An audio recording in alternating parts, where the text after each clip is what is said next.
Representative list में, और हम एक साल में एक ही असेट को क्योंकि एंडोर्स कर सकते हैं, उसको एनक्रिप्ट करा सकते हैं, इसलिए उसमें थोड़ा समय लगेगा, लेकिन हम निश्चित रूप से उस पर काम करेंगे। माननीय मंत्री जी से सहमत हूं कि कुछ अच्छा काम कर रहे हैं, लेकिन धन्यवाद में कंजूसी क्यों?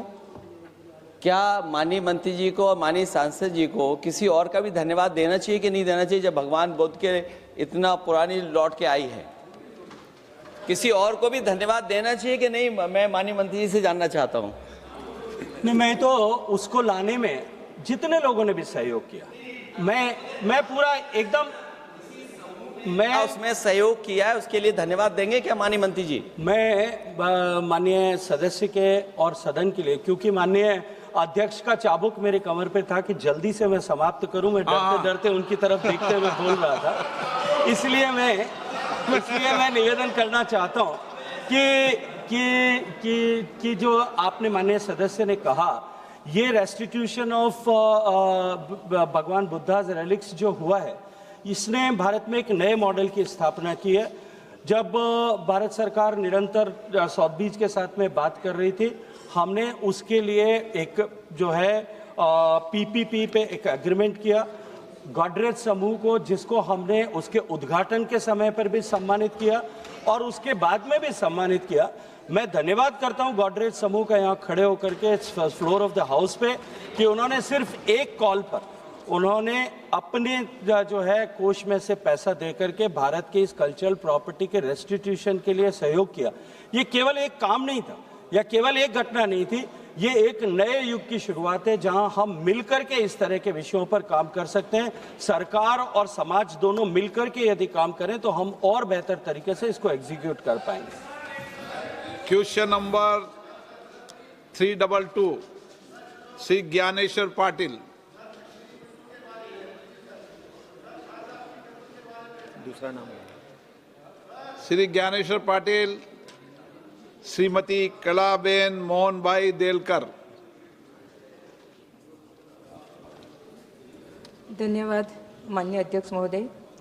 मेरे संसदीय पहले प्रश्न पूछ लें आप, क्वेश्चन नंबर बोलते हैं। 322 माननीय मंत्री महोदय।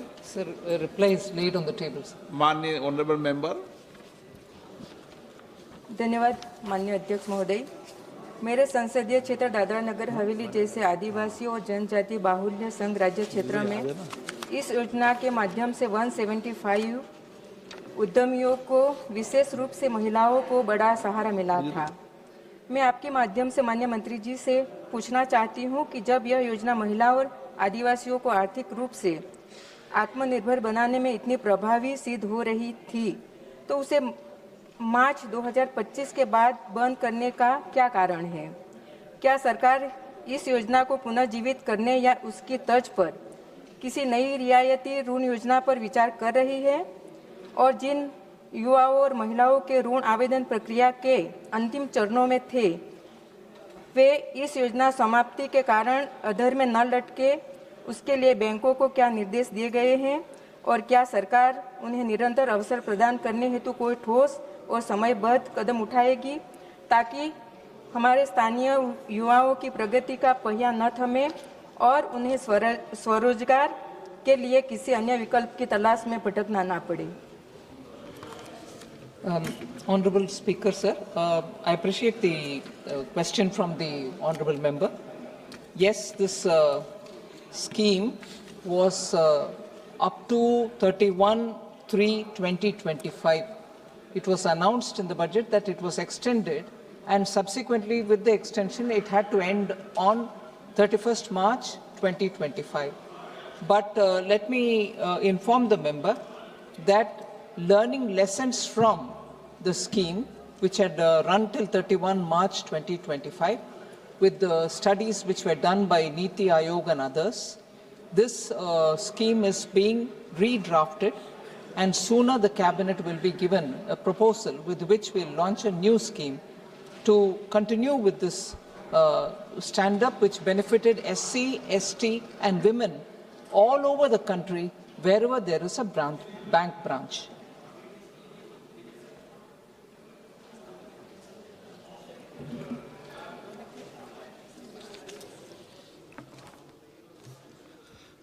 श्री सुधाकर सिंह।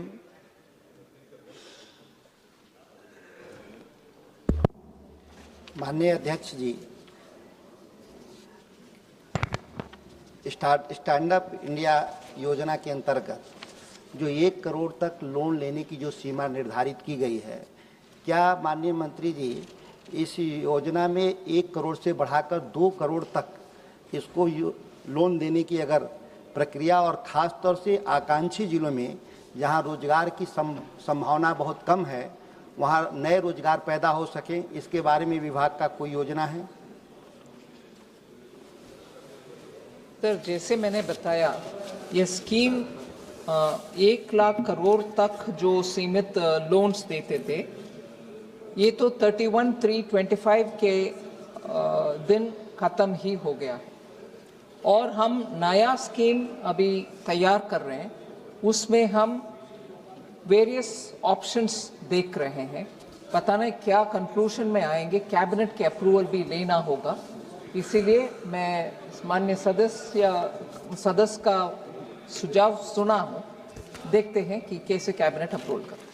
श्री शशि थरूर जी। Very much. Thank you very much, Honourable Speaker.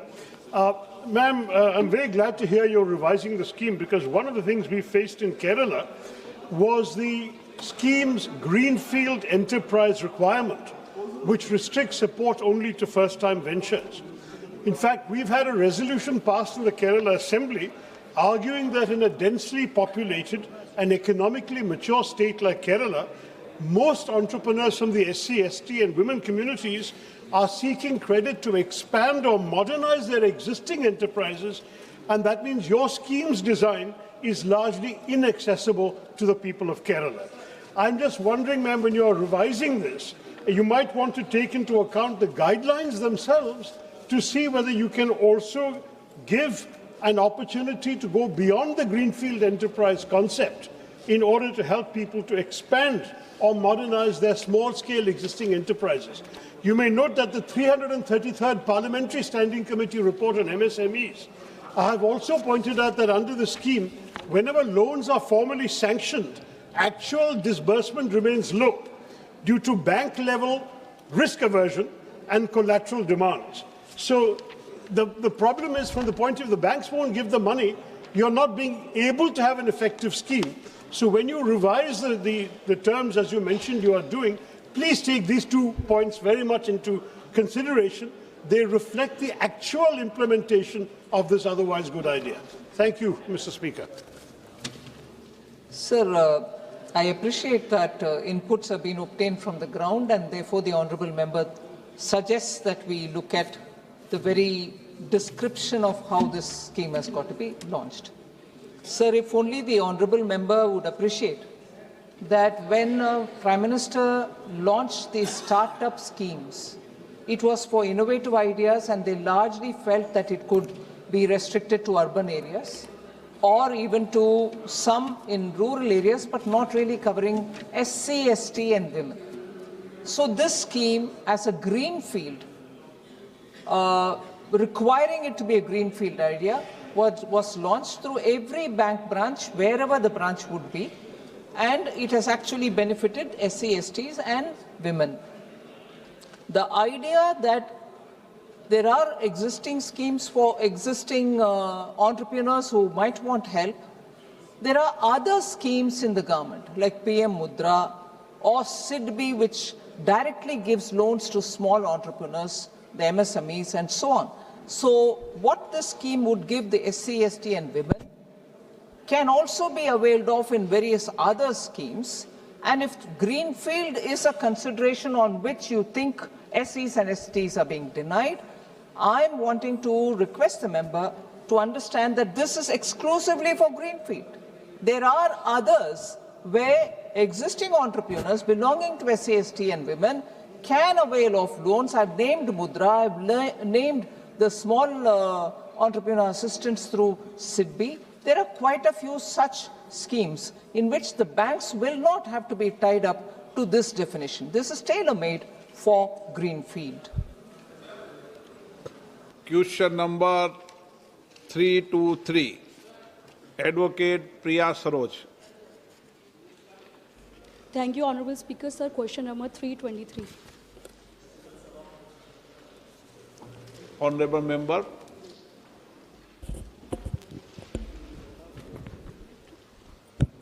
Honorable Speaker, sir. Minister replies mentions that over last 10 years, the average daily wage rate for agricultural labor has increased by about 66% for men and 72% for women, and for non-agricultural labor by about 56.7% for men and 58.4% for women.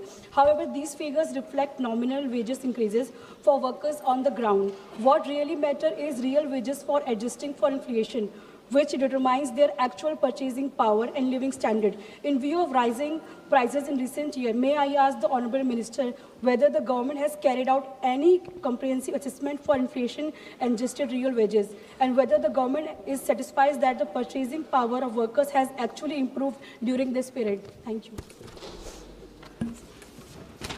माननीय अध्यक्ष महोदय, माननीय सदस्य ने जो प्रश्न पूछा है, मिनिमम वेज और एग्रीकल्चर सेक्टर में काम करने वाले वर्कर्स है उसको कितना पैसा पर डे मिल रहा है और सेक्टर में काम करने वाले लोगों को कैसा पैसा मिल रहा है। माननीय अध्यक्ष महोदय, मैं आपके द्वारा ये बताना चाहूँगा कि एक मिनिमम वेज होता है जो सरकार तय करती है, जिसको अभी न्यू लेबर कोड के मुताबिक फ्लोर वेज कहा जाएगा, और फ्लोर वेज में सरकार एक वेज तय करेगी, उससे ऊपर ही सभी को मिनिमम वेज देना होगा ताकि उसको अच्छा पैसा मिले। माननीय सदस्य ने कहा है कि इन्फ्लेशन के साथ सैलरी बढ़ना, इन्फ्लेशन के साथ वेज बढ़ना बहुत आवश्यक